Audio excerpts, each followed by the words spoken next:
Hello everyone. क्या आपको पता है our earth has only 2.5% drinkable water? Although 70% of the earth is water, it is already known, but drinkable water is only 2.5%. And if you see, uh, the water table is decreasing day by day. It is the urgent need to fix this water table and find out a wherewithal so that we can fix this water table smartly, economically. So, dear Fox, this is your Suraj. Today's topic is going to be special. What it is? It is net zero. And if you see in market already GLD है, but net zero economically नहीं है. आप imagine कीजिए, there is a industry, there is a boiler जहाँ पे कोई chimney नहीं है or totally emission is zero. So let us now study how it is going to work.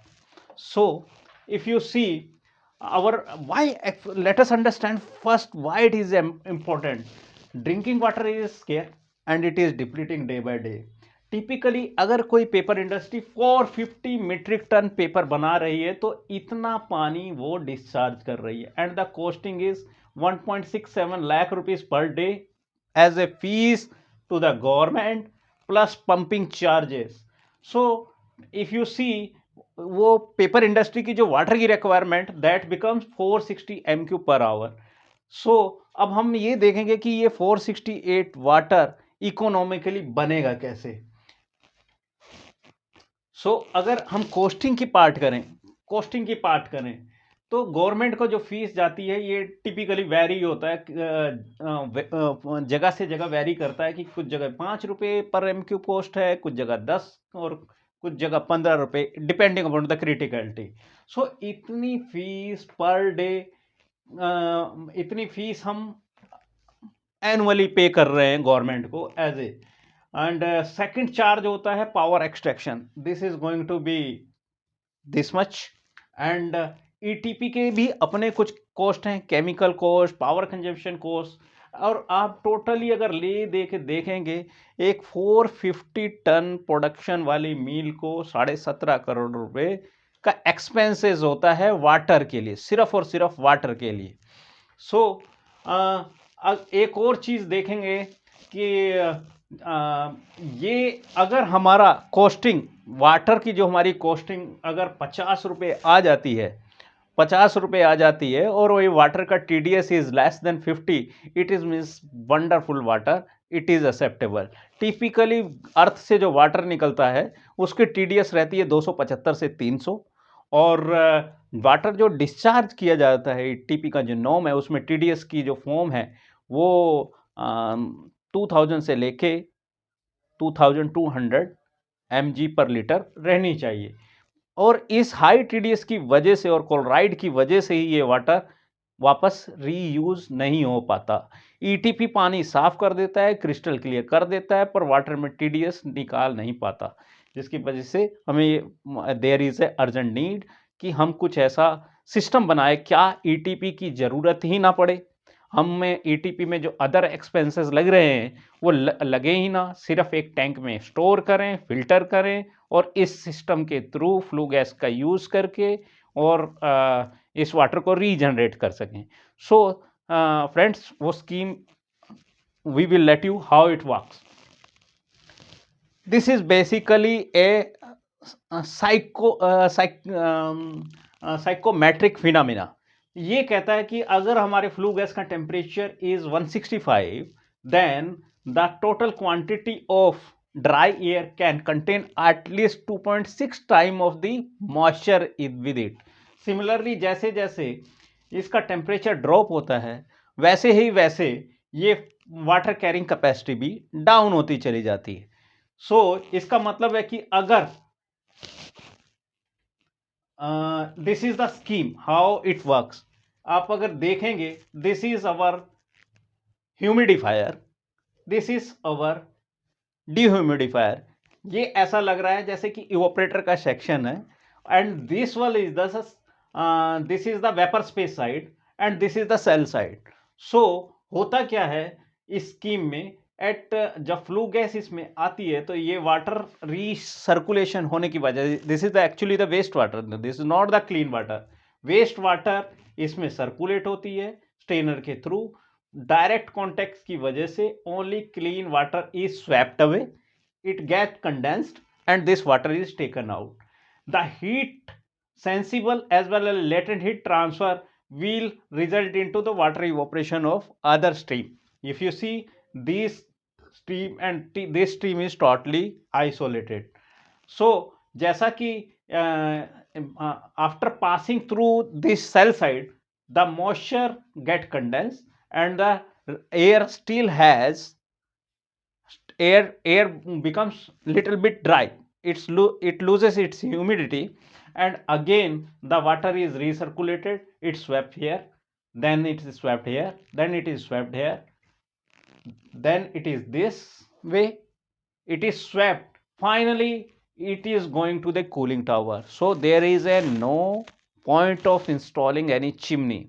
So all the gases has been properly scrubbed, there is a no emission at all, and the flue gases which is going to the cooling tower, it is basically humid gases are there, so it helps actually the nature for the plantation nature and flora and fauna.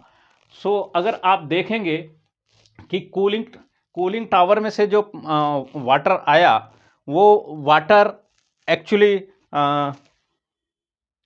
Cooling towers में हमने regenerated water डाला और उस water को back recycle किया इस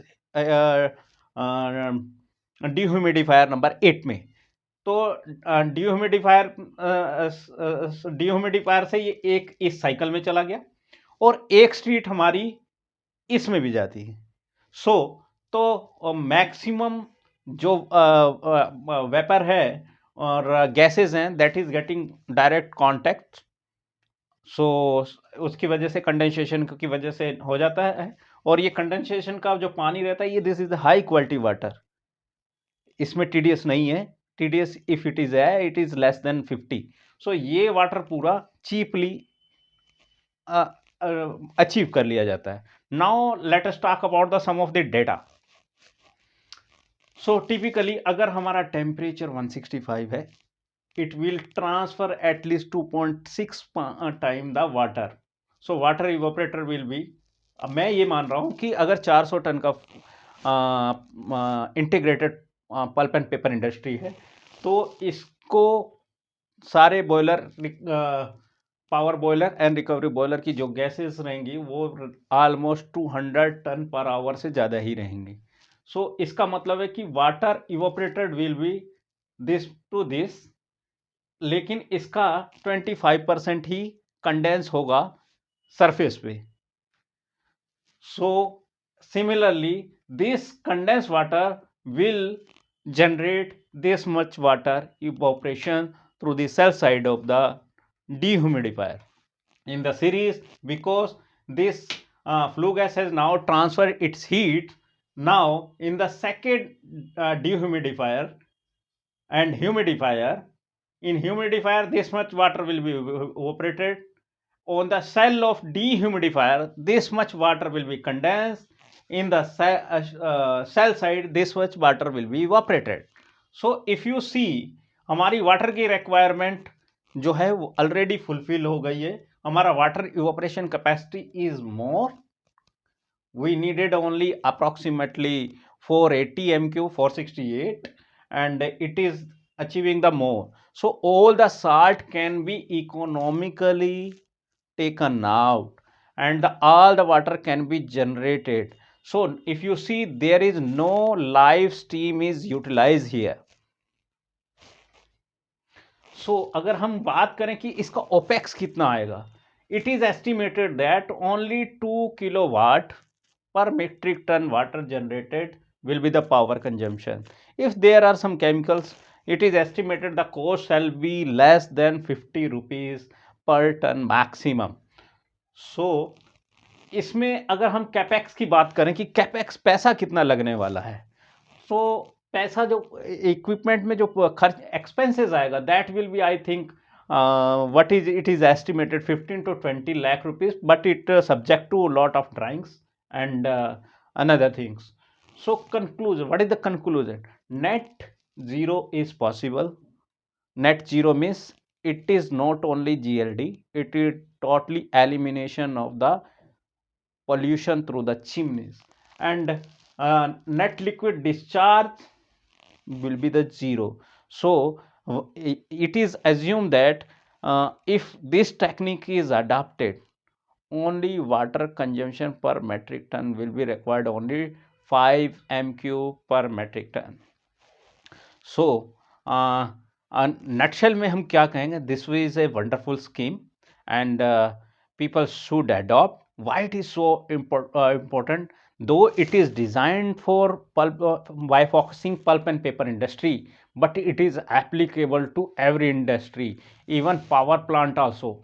Lot of dry gases are going there, and if you see this much wastewater is evaporated, it will help entire nation, entire world, and it can mitigate climate change like activities, and it will save our earth, it will reduce the greenhouse gases as well.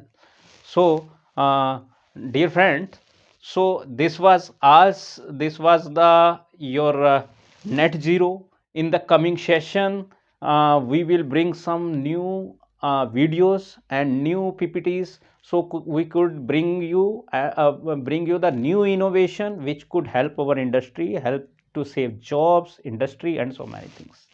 So till then, bye bye, have a great day.